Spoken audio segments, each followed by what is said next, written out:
бережно храним портреты их. На них в военной форме наши деды. Уж много лет прошло с времен лихих, когда они сражались за победу. Когда на фронт мальчишками порой их увозили в старых эшелонах, не знали матери, вернутся ли домой. Слезу платочком утираю у вагонов.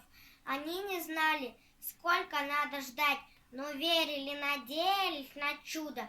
Никто не мог тогда предполагать, что не вернутся многие оттуда. Да, сколько полегло на той войне, как много на полях лежать осталось. Солдаты гибли ради мира на земле, чтоб жизнь потомкам без войны досталась.